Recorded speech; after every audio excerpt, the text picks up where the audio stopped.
May you teach your children to have equal respect for themselves and others, and instill in them the value of learning and tikkun olam, making the world a better place. Next, we have Ryan Fantasy.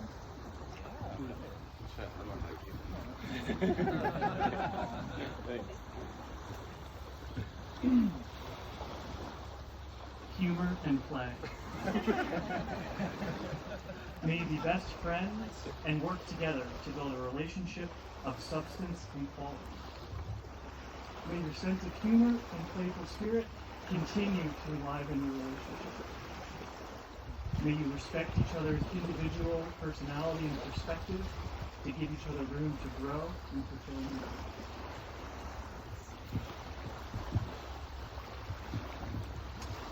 Number 4, I will tell you I paused when I saw how we matched this person with it, but that's okay. Number 4, Scott Mantleman. Yeah, I do agree with Craig there. 4, wisdom. May you be blessed with wisdom. May you continually learn from one another and from the world. Together, may you grow depending your knowledge and understanding of each other and other journeys. Well done.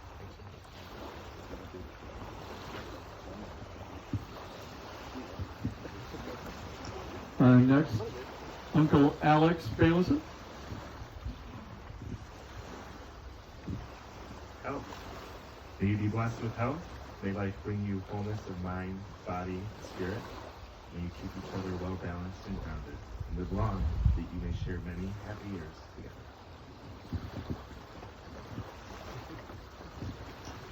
Next, Aaron Leary.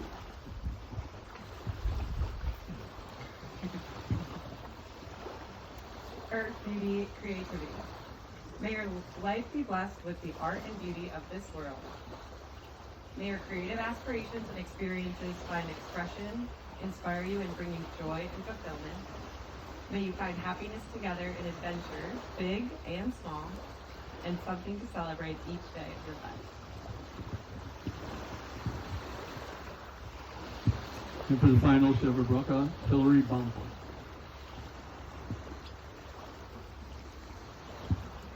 Community. May you be blessed with community. May you always be blessed with the awareness that you are an essential part of a circle of family and friends. May there always be within this group, love, trust, support, and laughter. And may there be many future occasions for rejoicing in your company.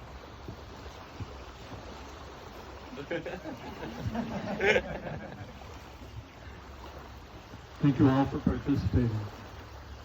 As to the marriage commitment, it is a conscious act to step into what at times can be uncharted waters. As Anne Murrow Lindbergh, wife of Charles Lindbergh, who faced many challenges through her years as a wife and mother, wrote in her book, The Gift of the Sea, which I think appropriate here as we hear the tide lapping back in. When you love someone, you do not love them all the time in exactly the same way from moment to moment. It is an impossibility. It is even a lie to pretend to. And yet, this is exactly what most of us demand. We have so little faith in the ebb and flow of the tide and resist in terror its ebb. We are afraid it will never return. We insist on permanency, on duration, on continuity, when the only continuity possible in life as in love is in growth, in fluidity. In freedom, in the sense that dancers are barely touching as they pass, but partners in the same pattern. The only real security is not in owning or possessing, not in demanding or expecting, not in hoping even. Security in a relationship lies neither in looking back to what it was in nostalgia, nor forward to what might be in dread or anticipation, but in living in the present relationship and accepting it as it is now.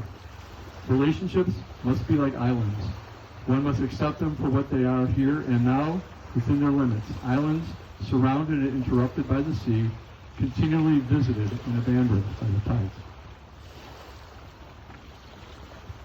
As skiers, I am certain David and Camille understand the finesse of skiing, not only on freshly groomed runs, but on icy, bumpy slopes, as well as the challenge of fresh powder. Life and marriage are no different, as they have succeeded so far on the slopes, I am sure they are prepared to do so in their new life together. This past year plus has heightened our senses when it comes to the importance of relationships and what it means to have someone we are willing to spend time with, sometimes to the exclusion of any others, and expect that this past year has even better prepared David and Camille with moving forward into marriage. Today, more than ever, having a partner to help navigate life is at a critical level, and David and Camille seem to grasp that concept firmly, poised for the challenges and opportunities ahead. For me, I have taken the past 37 years to study firsthand what it means to make a marriage work. With a little more research, wish to share with the two of you some of the things I have practiced, as well as some Jackie wishes I would. First and foremost, understand and appreciate that happiness in a marriage is not something that just happens, but that you constantly need to work on together. It will make a focus of your life. Always remember that the little things are the big things. Never think you are too old to hold hands. Try, as I tried very unsuccessfully, to say I love you at least once a day. Be prepared to stand together and face all that life throws at you. Strive to speak words of appreciation, demonstrate gratitude in thoughtful ways. Develop the capacity to forgive and forget. Give each an atmosphere in which you can grow individually as well as a couple. Keep that common search for good and beautiful. And last, it is not just about marrying the right person, but being and continuing to be the right partner.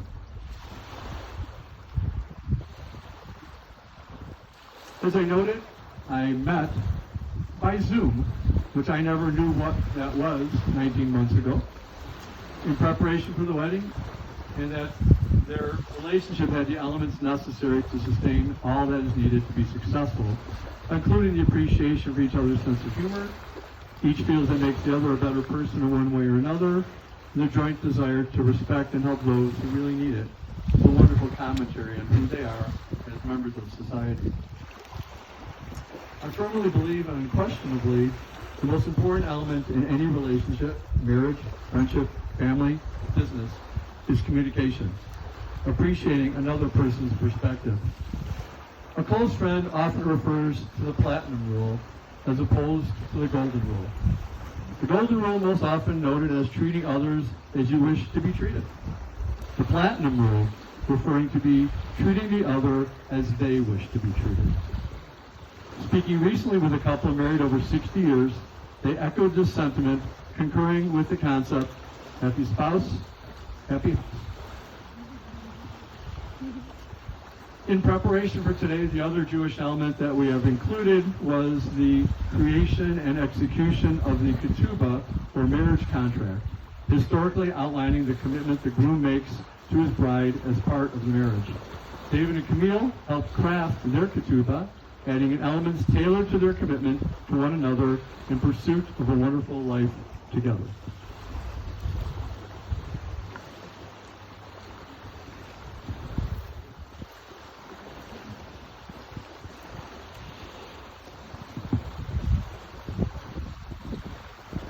All right, as is customary, we're going to read Certificate of Marriage.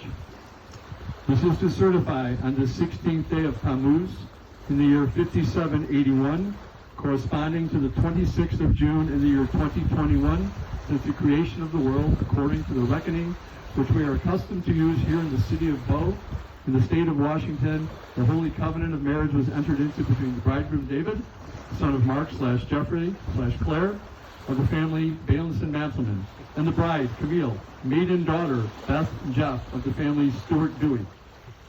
David, the bridegroom, made the following declaration to Camille, the bride. Be thou my wife, according to the law of the world and those of Moses and Israel. And I will work for thee, honor, provide for, and support thee in accordance with the practice of Jewish husbands. That's important, Jewish husbands. Those of you that are not Jewish, a Jewish husband, not all that bad. Who work with their wives to honor, provide infinite head scratches, hugs, active listening, delicious meals, laughter, passion, and undying love, which a husband is obligated to provide. And I will live with thee in accordance with the requirements prescribed for a husband to support you in truth. And Camille, the bride, consented. She became his wife. She brought with her a curious mind, a willingness to learn, an adventurous attitude, and a lot of camping gear. David, the bridegroom, in turn, brought with him most of his valuables, a good, loud laugh, unwavering support, and respect for the maiden, and so much ski gear. And thus said David the groom, I take upon myself and my heirs after me the surety of this ketubah, of all that we have brought to this marriage, the maintenance so as to provide for each of us and our family from this day forever. And the surety for all the obligations of this ketubah has been assumed by said groom, with full obligation dictated by all documents of ketubot, that's multiple ketubah. Additional sums due every wife, executed in accordance with the enactment of our sages of blessed memory. It is not to be regarded as an indecisive contractual obligation, nor a stereotype form. As we have completed the act of acquisition from the groom, David, to the bride, Camille, for all that which is stated and explained above, by instrument legally fit to establish a transaction, everything is valid and established. This covenant duly executed and witnessed this date.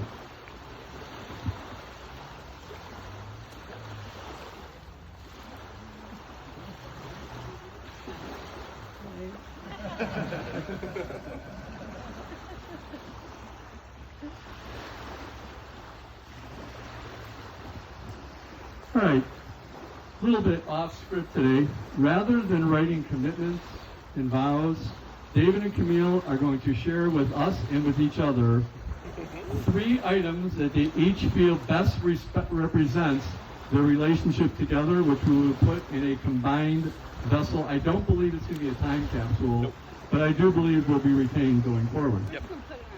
All right, so we're gonna let Camille go first. We'll hand over the microphone. We'll alternate. can At least alternate, two. we can All right, Camille, we'll give you the microphone. Are you gonna go microphone? Oh, they're both in the. Oh, we're gonna put them. Oh, that makes sense. I didn't know. Well, I don't know if mine are set.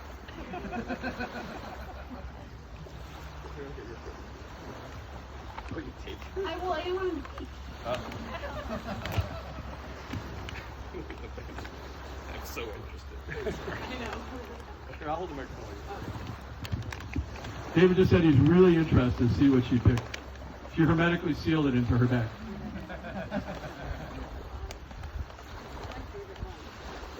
What? It's a candle, but also a brownie sundae. Oh, I can hold it. I chose a brownie sundae. Because on our 3rd date, which Dayton was there, and so was Josh. Because, side note, as we know about David, he has a lot of friends, and they're very good friends. So I learned early on that his friends are around a lot as they joined us on our 3rd date. Unexpectedly. It was very fun. Anyways, on that date, we went to a restaurant, and Dayton and Josh ordered like regular food. And David and I both looked at the menu, and ignoring everything else, David turned to me and was like, do you want to split a brownie sundae? And I was like, absolutely, that's exactly what I was looking at too. And from then on, we have split so many sundaes, so many milkshakes, so many, well, not that many banana splits, that's not Dayton's there half the time for the ice cream, usually, yeah. Yeah. And I just feel like from that moment, not only were we a little bit codependent, in a good way, but like we just, it flowed so easily. And I feel like we're just on the same page all the time, represented by our 3rd date, Yeah. brownie sundae. So David's. Hold mine.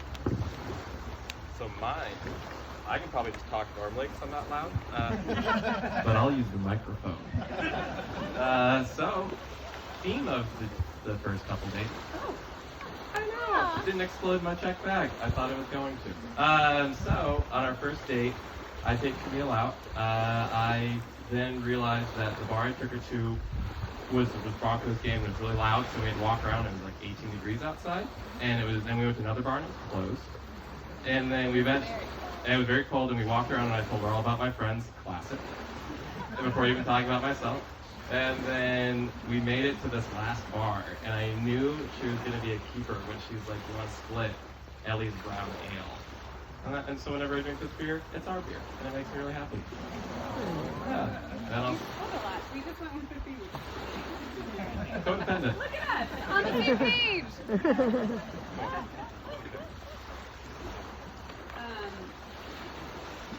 Ooh.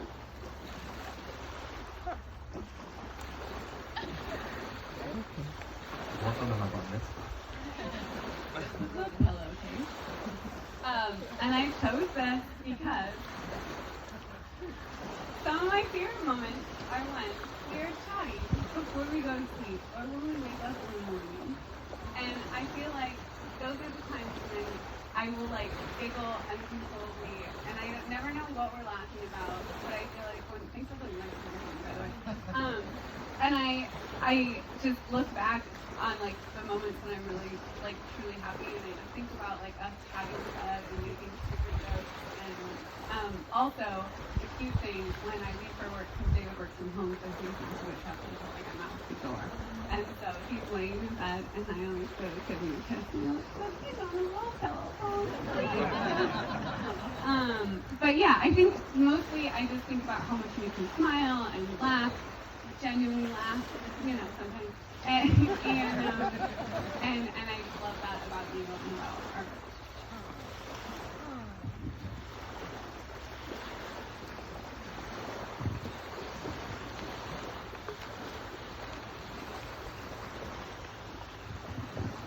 I did 2 food items. My third item is not food.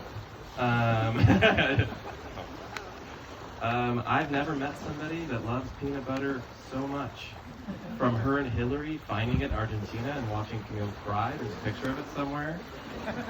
But, you know, we all were in quarantine this last year. We're all just like locked in our houses, like hanging out. And we ate so much peanut butter. And then the thing that she would do is sprinkle like semi-sweet chocolate chips. I learned to do that thing as well. And it just is so much fun. Like, I guess we just eat a lot of food together. But either at the end of the day, but I don't know, it's salty, it's sweet, it's our relationship. And she loves it, and I love it. That's what it is to me.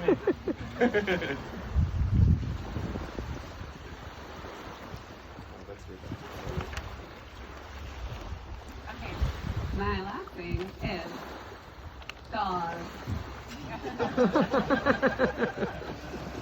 Or salsa in Espanol, as we learned on our trip to Colombia. And I chose this because I am a little bit of a mess, physically a lot of the time, but also in moments when I'm down, which is a little bit of a mess. But David is always there to pick me up, no matter what, in any way, whether it's literally, physically. I burnt my leg on a motorcycle, and I need gauze tape, but we're in Colombia, and David doesn't speak Spanish, and I'm on the chair, and I can't leave, so David has to go search the city of Palomino to find gauze tape. And he did, and he brought it back, and then it was way better. But I think too, just like everybody knows that that's like an upbeat personality, right? And so I feel like that enthusiasm for life and that happiness and that laugh can oftentimes just bring me up and make me feel that happiness too. So Jaws tape, tape me.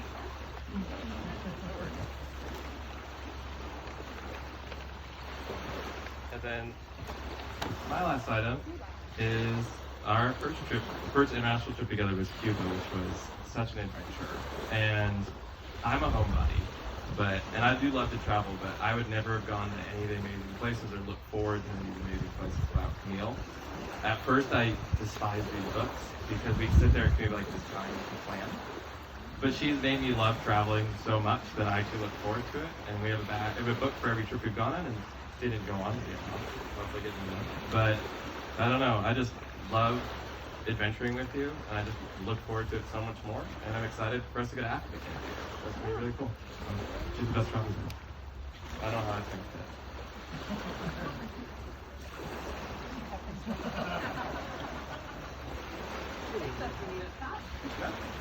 And that's our show and tell about our relationship.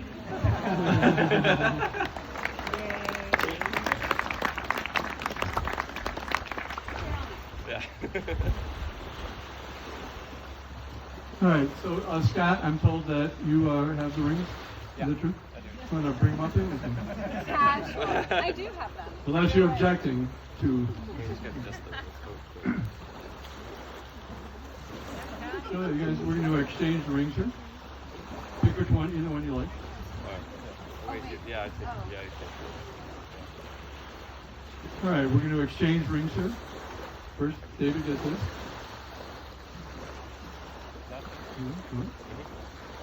We'll take yours. All right. That's all it took. Was that, the signing of the ketubah, and the sharing of the stories, which really does, I think, clearly demonstrate how special your relationship is and how much you do care for each other. Lastly, in the spirit of my father-in-law, I talked about fathers, a wonderful human being and a dear and loving friend to all, who thought Claire, very much of Claire, he wished to share the blessing he toasted us at our wedding. Yivarechecha Adonai v'yishmerecha, may God bless you and guard you. Ya'er Adonai pana elecha v'chunecha, may God make his face shine upon you and be gracious to you. Yisei Adonai panei elecha v'yasem lecha shalom, may God lift up his face unto you and give you peace. And I'll introduce you to Mr. and Mrs. David Mantham.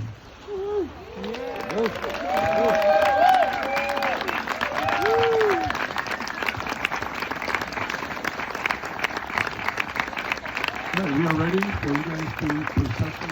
What aren't you going to do? I almost forgot. What happens when you don't pay a lot for your officiant? They sometimes forget things. Actually, so you know, we worked really hard at this, at the next part. And I promised in our last session together with David and Camille, we were going to do something very special. Our last tradition, the stepping onto the glass. Now, some people step on a glass, some people step on a light bulb, and the idea behind it is it's about the frailty and the fragility of life, and to remember as we, carpe diem, we seize every day, we remember that. So what we have here, we have a little board here that we have, and because we're here at a time where everybody's equal, each of you will get an opportunity. Not each of you here at the event. Oh. A lot of glasses. Yes, Camille gets to do this. All right, so Line it up. line this up. So It's like a competition. what we have today, we searched far and wide to get just the right thing. So what we have here is from the Chihuly Garden. We have a Chihuly sock with a Chihuly ornament that we will have you balloon glass. There you go. And we knew that it was right when the price for each of these Christmas ornaments was $18. For those of you that may not know, 18, very important, translates to high. So, This is life. Camille, you get to go first. Line it up. Oh no. I should have worn the T-bag. Yep. There we go. Do practice first.